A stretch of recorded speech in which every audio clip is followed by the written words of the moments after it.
This is Steve Ridgell, and as most of you know by now, I've got a new book out, Wounds into Scars, Turning Your Sin Wounds into Spiritual Scars. It's a book for the people that love Jesus and can't get past their sin, can't really believe that God's forgiven them, or their sin is just addictive and they want to quit it and they can't, or they sin, they get up and do better, they fall, they stand up, they fall, and they desperately want to kick the sin out of their life.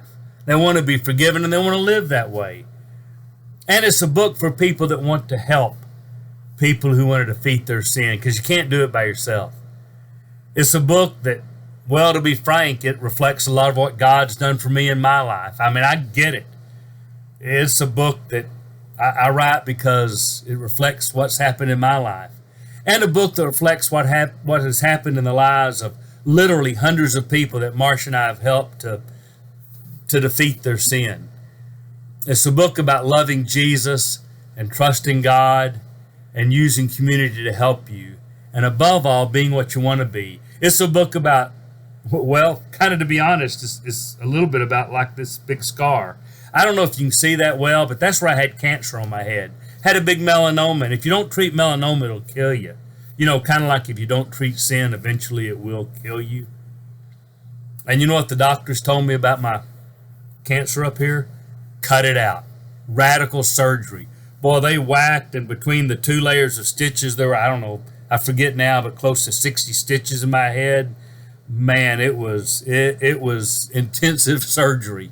You know, and that's what you got to do with your sin. You got to dig deep. You got to cut it out.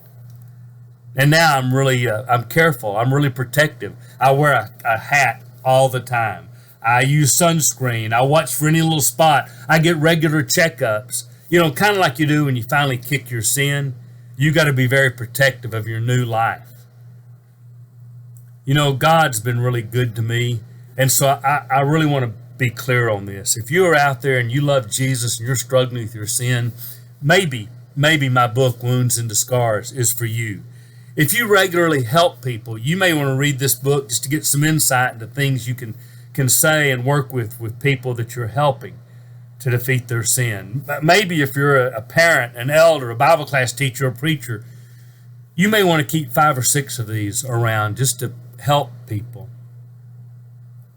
You know, God really does forgive, and over the next few weeks, maybe once a week, I'm going to give you a little insight into some of the things out of Wounds into Scars. But just let me tell you for this, God fixed me, and if you're in a mess, God can forgive and fix you. If nothing else, if you don't get anything else out of what I'm telling you or what that book says, please get this: living proof that God can heal and restore, and that you can not only be forgiven, you can live forgiven. So I'm always thankful to Jesus, always thankful to my wife, thankful to my band of brothers I do life with. So if you want that book, right now it's published by 21st Century Christian. And right now through the end of October, they'll give you 20% off and free shipping. So if you want to get a copy of that book, or you want to get a handful of them, this is the time to order that. So this is Steve Ridgell telling you I'm thankful that God turned my wounds into scars, and telling you He can do the same for you and the people you love.